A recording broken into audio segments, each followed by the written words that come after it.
आज ये दास्तां है भारतीय हिंदी सिनेमा के उस सुनहरे दौर की, उस बेहद खूबसूरत, दिलकश और हसीन अभिनेत्री की, जिसकी अदाओं ने हिंदी सिनेमा के बड़े बड़े अभिनेताओं के साथ साथ कई राजनीतिक नेताओं और क्रिकेट जगत के खिलाड़ियों के होश उड़ा दिए थे। 60 के दशक की इस ट्रेजेडी क्वीन बोल्ड बाला अभिनेत्री के हुस्न और खूबसूरती का वो आकर्षण था कि लोग इनको देखने के लिए उस दौर में सिनेमा हॉल में कई मीलों दूर से खींचे चले आते थे।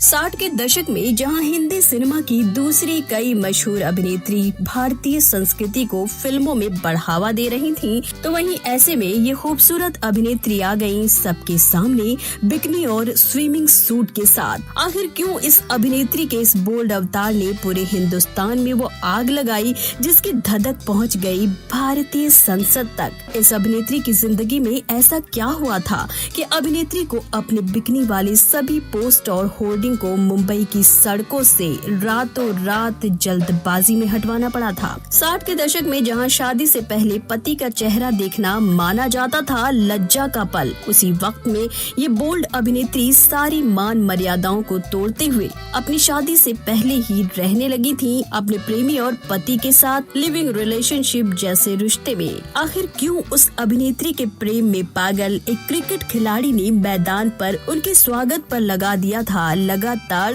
3 छक्के, और कैसे आगे चलकर इस खिलाड़ी ने 7 समुंदर पार लंदन में सबके सामने घुटनों के बल पर बैठकर कर दिया था इस अभिनेत्री को शादी के लिए प्रपोज, और कैसे उस खिलाड़ी के प्रेम में अंधी इस महान अभिनेत्री ने ब्राह्मण होते हुए भी कबूल कर लिया मुस्लिम धर्म, हमेशा के लिए बदल दिया अपना हिंदू नाम। ऐसी महान अदाकारा के जीवन में ऐसा क्या हुआ था कि उनको दूसरी एक मशहूर अभिनेत्री ने सबके सामने जड़ दिया था एक जोरदार तमाचा, और एक दूसरी मशहूर अभिनेत्री ने कर दिया था कई फिल्मों से और अपनी जिंदगी से बाहर। क्या आप ये भी जानते हैं कि इतनी मशहूर और 2700 करोड़ की धन दौलत की मालकिन की जिंदगी में ऐसा आखिर क्या हुआ था कि अभिनेत्री सब कुछ होते हुए भी अपने घर पर पेंट की जगह करने लगी थी पुताई? तो हम बताएंगे आपको और भी बहुत कुछ इस शानदार और खूबसूरत हुस्न की मलिका की जिंदगी के बारे में, वो राज जिनको सुनकर लोग हो जाएंगे हैरान। तो आप सब बने रहिए हमारे साथ वीडियो के अंत तक। आज हम बातें कर रहे हैं हुस्न, सादगी और ग्लैमर से मिलकर बनी एक ऐसी अदाकारा की जो अपने पूरे जीवन काल में अपने अभिनय से ज्यादा अपने विवादों के लिए मशहूर हुई। अपनी खूबसूरत दिलकश अदाओं से इस हसीन अभिनेत्री ने हमेशा भारतीय हिंदी सिनेमा पर राज किया है। आगे चलकर ये अभिनेत्री कहलाई नवाब पटौदी की महारानी और हिंदी सिनेमा की बिकनी गर्ल यानी शर्मिला टैगोर। तो चलिए शुरुआत करते हैं शर्मिला के शुरुआती जीवन और उनके फिल्मी सफर से। शर्मिला टैगोर का जन्म 8 दिसंबर 1944 को उत्तर प्रदेश के कानपुर में हुआ था, जो आजादी से पहले यूनाइटेड प्रोविंस का हिस्सा हुआ करता था। पिता गितेंद्र Nath Tagore British India corporation में जनरल मैनेजर थे और माँ ईरा टैगोर हाउस वाइफ थी, जो एक असमिया परिवार से आई हुई थी। शर्मिला 3 बहनों में सबसे बड़ी थी। उनकी 2 छोटी बहनें थीं, ओइंद्रिला कुंडा और रोमिला सेन। टैगोर परिवार से फिल्मों में काम करने वाली ओइंद्रिला पहली शख्स थी जिसने भी रविंद्रनाथ टैगोर की कहानी पर 1957 में बनी तपन सिन्हा की बंगाली फिल्म काबुली वाला देखी है। उन्हें वो नन्ही बच्ची मिनी जरूर याद होगी जिसकी काबुली वाले से दोस्ती हो जाती है। उस मिनी का किरदार निभाने वाली कोई और नहीं बल्कि शर्मिला टैगोर की छोटी बहन ओइंद्रिला थी।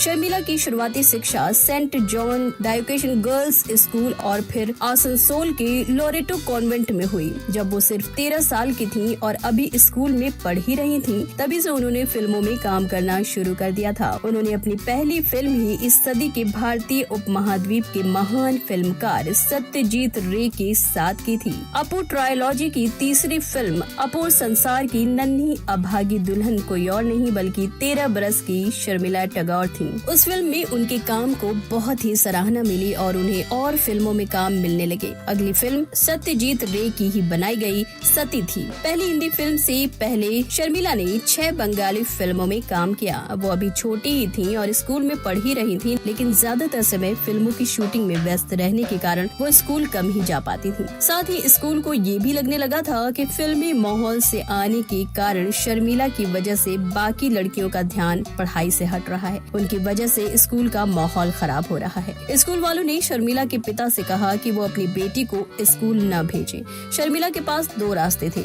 या तो वो फिल्में छोड़ देती या फिर अभी पढ़ाई पूरी करती। और इसके बाद पिता ने ही उन्हें ये सलाह दी कि तुम्हारा भविष्य और तुम्हारा करियर फिल्मों में है, पढ़ाई तो तुम घर से भी कर सकती हो। शर्मिला ने फिर कभी पीछे मुड़कर नहीं देखा। नवाब मंसूर अली खान पटौदी अभिनेत्री सिमी ग्रेवाल को डेट कर रहे थे। एक तरफ नवाब मंसूर का क्रिकेट करियर अपने उफान पर था, तो दूसरी तरफ वो सिमी ग्रेवाल के साथ एक मजबूत रिश्ते की ओर बढ़ रहे थे। दोनों के अफेयर के चर्चे सिर्फ बॉलीवुड में नहीं थे, बल्कि क्रिकेट जगत में भी हो रहे थे। सिमी और मंसूर अक्सर पब्लिक इवेंट्स में कभी साथ में घूमते तो कभी साथ में पार्टी करते देखे जाते थे। रिपोर्ट्स की माने तो नवाब मंसूर सिमी को लेकर सीरियस थे और शादी भी करना चाहते थे। यहाँ तक कि वो अपने परिवार से सिमी को मिलाने की तैयारी कर रहे थे। लेकिन इनकी कहानी ने तब नया मोड़ ले लिया जब मंसूर अली खान की मुलाकात शर्मिला टैगोर से हुई। शर्मिला टैगोर और मंसूर अली खान एक पार्टी में मिले थे। खबरों के अनुसार दोनों की मुलाकात इनके दोस्त ने कराई थी और पहली नजर में ही दोनों ने एक दूसरे को पसंद कर लिया था। लेकिन शर्मिला ने हाँ कहने में पूरे 4 साल का वक्त लगा दिया। रिपोर्ट्स की माने तो शर्मिला के आने के बाद नवाब पटौदी ने सिमी संग अपना रिश्ता खत्म करने का फैसला किया और एक दिन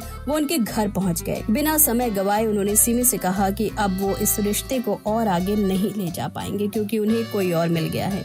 मंसूर की बातें सुनकर सिमी ने कुछ नहीं कहा, मानो उन्हें पहले से ही इस बात की भनक लग गई थी। लेकिन फिर भी वो अपने प्यार को एलिवेटर तक छोड़ने गई। मंसूर ने उन्हें मना भी किया, लेकिन वो नहीं मानी। जब वो घर से बाहर निकली तो देखा कि वहाँ शर्मिला टैगोर खड़ी हुई थी। दोनों ने एक दूसरे को देखा, लेकिन कुछ कहा नहीं। उन्होंने एक शर्त रख दी। शर्त ये थी कि मंसूर अली खान पटौदी जिस दिन मैच में एक ही ओवर में 3 बॉल्स पर लगातार 3 छक्के लगा देंगे, उस दिन शर्मिला उनसे शादी करेंगी। आपको बता दें कि अगले ही दिन नवाब पटौदी ने एक मैच में 3 बॉलों पर 3 छक्के मार दिए थे। शर्मिला बॉलीवुड की सुपरस्टार थी, तो नवाब मंसूर क्रिकेटर होने के अलावा नवाब खानदान के चश्म चिराग थे। शर्मिला और मंसूर तो शादी के लिए तैयार हो गए। साल 1967 में an evening in Paris release हुई। पूरे शहर में बड़े बड़े होर्डिंग्स लगे थे जिसमें उनकी नीली बिकनी वाली तस्वीर थी। उसी समय नवाब मंसूर अली खान पटौदी की मां मुंबई आई हुई थी। पटौदी की मां मुंबई यात्रा के दौरान उस लड़की से मिलना चाहती थी जिन्हें उनका बेटा उन दिनों डेट कर रहा था। यूँ तो शर्मिला बहुत आजाद ख्याल और बहुत आधुनिक विचारों वाले परिवार से ताल्लुक रखती थी। वो फिल्मों में अपने पिता के कारण ही थी। अपने समय से आगे के आधुनिक फैसलों को लेकर उन्हें घर में किसी तरह के विरोध का सामना नहीं करना पड़ता था। लेकिन उन्हें डर था कि पटौदी का खानदान नवाबी होने के साथ थोड़ा पिछड़े रूढ़िवादी ख्यालों का भी है। ऐसे में अगर उनकी माँ ने होने वाली बहू के बिकने वाले बैनर पूरे शहर को चकाचौंध करते देखे तो जाने उन पर क्या बीतेगी। उन्होंने शक्ति सामंत से गुजारिश की कि कुछ दिनों के लिए ये बैनर हटा लिए जाएं। शक्ति सामंत भी बिना कोई सवाल किए उनकी बात समझ गए और सारे बैनर हटा दिए गए। लेकिन इनका अलग धर्म इनके परिवार वालों को खटक रहा था। नवाब खानदान की बहू बनाने के लिए मंसूर की माँ साजिदा सुल्ताना ने शर्मिला टैगोर के सामने शर्त रखी कि अगर वो इस्लाम धर्म कबूल कर लें तो वो उन्हें अपनी बहू बना लेंगी। मंसूर अली खान के प्यार में पागल शर्मिला टैगोर ने तुरंत ये शर्त मान ली और अपना धर्म बदलकर शर्मिला टैगोर से आयशा सुल्तान हो गयी। फिर 27 दिसंबर 1968 को मंसूर अली खान और शर्मिला शादी कर हमेशा के लिए एक दूसरे के हो गए। फिल्म इंडस्ट्री में हमेशा से किसी फिल्म में अगर 2 हीरोइनें हों तो उनके बीच मनमुटाव होना आम बात मानी जाती है। 60 और 70 के दशक की 2 बेहतरीन और खूबसूरत अदाकाराएं माला सिन्हा और शर्मिला टैगोर की कैट फाइट ने खूब लाइमलाइट बटोरी है। यह किस्सा है 1968 में आई जॉय मुखर्जी की फिल्म हमसाया के दौरान का, जब माला सिन्हा और शर्मिला को फिल्म में लीड रोल के लिए कास्ट किया गया था। मीडिया रिपोर्ट्स के मुताबिक फिल्म में काम करने के दौरान इन दोनों के बीच हाथापाई की नौबत आ गई थी। हम आपको माला सिन्हा और शर्मिला टैगोर के बीच हुए विवाद के बारे में विस्तार से बताते हैं। जिसमें माला सिन्हा ने शर्मिला टैगोर को थप्पड़ जड़ दिया था। आइए आपको बॉलीवुड के इस विवादित किस्से के बारे में बताते हैं। दरअसल ये घटना फिल्म हमसाया के सेट की है, जो कि साल 1968 में रिलीज हुई थी। इस फिल्म में माला सिन्हा और शर्मिला टैगोर लीड रोल में नजर आई थी और साथ में जॉय मुखर्जी थी। इस फिल्म की शूटिंग शुरू होने तक शर्मिला टैगोर और माला सिन्हा काफी अच्छी दोस्त थी। दोनों के बीच काफी बनती थी, लेकिन जैसे जैसे शूटिंग आगे बढ़ रही थी वैसे वैसे दोनों अभिनेत्रियों के बीच टकराव होने लगा था। शर्मिला टैगोर और माला सिन्हा के बीच फिल्म के डायलॉग, गाने, कॉस्ट्यूम से लेकर सेट पर जल्दी पहुंचने तक वो लेकर होड़ मची रहती थी, जिस वजह से जॉय मुखर्जी की कोशिश रहती थी कि वो दोनों को एक दूसरे से दूर ही रखें। हालांकि जॉय मुखर्जी हर बार ऐसा नहीं कर पाते थे। जब भी किसी सीन में दोनों अभिनेत्रियों की जरूरत होती थी तब दोनों का आमना सामना होता था और किसी न किसी वजह से दोनों के बीच तू मैं जरूर हो जाती थी। लेकिन एक दिन माला सिन्हा और शर्मिला टैगोर के बीच विवाद इतना ज्यादा बढ़ गया कि माला सिन्हा ने शर्मिला टैगोर को थप्पड़ जड़ दिया। रिपोर्ट्स के मुताबिक माला सिन्हा और शर्मिला टैगोर के बीच किसी बात पर बहस हो गई थी और दोनों के बीच की लड़ाई इतनी ज्यादा बढ़ गई थी कि माला सिन्हा ने शर्मिला टैगोर को एक जोरदार थप्पड़ जड़ दिया। ये सब कुछ इतनी जल्दी हुआ कि वहाँ मौजूद सब लोग सिर्फ देखते ही रह गए। कहा तो ये भी जाता है कि माला सिन्हा और शर्मिला टैगोर के बीच हाथापाई ही नहीं, गाली गलौज तक हुई थी। हालांकि इस विवाद में कितनी सच्चाई है ये तो माला सिन्हा और शर्मिला टैगोर ही जानते हो। शर्मिला टैगोर अपने 800 करोड़ रुपए के आलीशान पटौदी पैलेस में रहती हैं। वो खुद 2700 करोड़ रुपए की मालकिन है।